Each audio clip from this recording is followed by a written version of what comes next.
Accueillir les parents et leurs enfants, quel que soit leur âge, c'est l'idée qui se cache derrière le label Famille Bienvenue, créé entre autres par la Maison du Tourisme Condro-Famenne.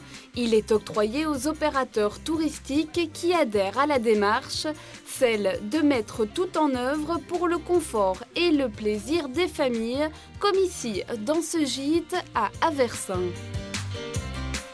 Nous mettons à disposition tout le matériel de périculture. Nous avons baignoire, poubelle à linge, vélo, des jeux, des livres, un baby-cook, un chauffe-biberon. On a mis également des barrières de sécurité pour les enfants, pour les escaliers, une baignoire avec quelques jeux pour jouer dans le bain, etc. Nous sommes parents également et donc on sait que c'est important de voyager léger et d'avoir de quoi occuper nos enfants quand on est en vacances.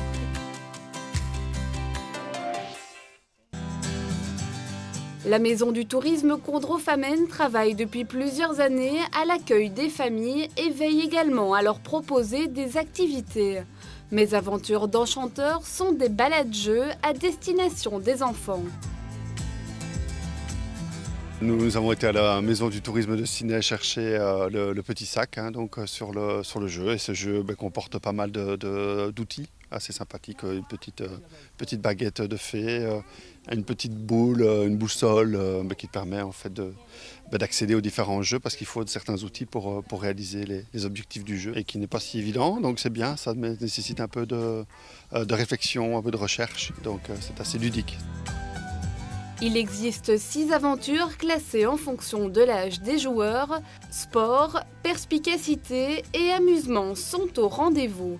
On fait une petite promenade dans les bois et il y a des petits poteaux qui nous expliquent quoi faire pour trouver des indices.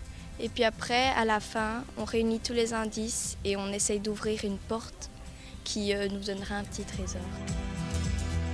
Grâce à ces hébergements adaptés, ces activités, la région des Vallées des Saveurs souhaite devenir une destination indéniablement familiale.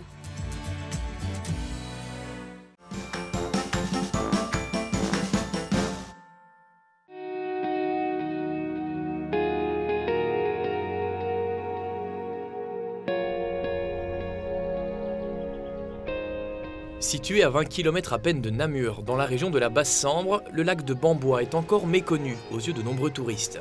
Pourtant, l'endroit est un des rares dans la province namuroise où l'on peut se baigner en toute tranquillité. Ici, même les pêcheurs y trouvent de quoi s'amuser. Il y a la baignade entre le 15 juin et le 15 septembre. Il n'y a pas beaucoup de zones de baignade en province de Namur, donc elle est prisée, elle est appréciée par le public. Quand il fait beau, c'est vraiment un endroit où on peut se délasser, profiter d'un bain de soleil. Il y a des zones ombragées aussi qui sont assez sympathiques. Et puis alors on a un club de pêche qui est ouvert sur réservation. La majorité du lac est une zone protégée, c'est un peu l'équivalent d'une réserve naturelle. C'est pourquoi la biodiversité est d'une telle richesse. Dans les 12 jardins qui longent le point d'eau, on retrouve d'ailleurs des centaines de plantes différentes. Didier en connaît un rayon sur le sujet. Ici on est dans l'éboulis rocheux et là on a des plantes qui vraiment n'ont pas du tout accès à l'eau ni à la terre puisque c'est de la roche et donc elles doivent trouver des stratégies pour capter le peu d'eau qu'elles trouvent dans les précipitations. Et donc on voit que ce sont des plantes succulentes, c'est-à-dire que leur feuille est très épaisse et elles se gorgent d'eau. 4 km de sentiers pédestres traversent des jardins aux 1001 secrets et aux 1001 vertus, comme cette plante appelée la consoude. Comme son nom l'indique, elle ressoude les choses, donc elle a des vertus pour les fractures ou les foulures. On peut appliquer ça en cataplasme et ça aide à réparer les tissus. Ici nous sommes dans les jardins de la poésie. Je suis sur un pont qui rappelle le pont qu'on peut trouver dans les jardins de Giverny où le célèbre peintre Monet faisait ses aquarelles et ses peintures des nymphéas, les nénuphars qu'on peut voir dans l'eau ici devant. Ces jardins peuvent aussi servir d'exemple aux visiteurs. Tout ce qui est fait ici, les touristes peuvent le reproduire chez eux. Ici on est dans un jardin clos, donc on cultive en carré. Et alors une chose qu'on fait notamment, c'est le paillage, c'est répandre vraiment un couvre-sol pour maintenir l'humidité dans la terre pour pouvoir avoir de beaux légumes. Si la flore a trouvé une terre où s'épanouir, la faune aussi a l'air d'être au paradis, certains peut-être même un peu plus que d'autres.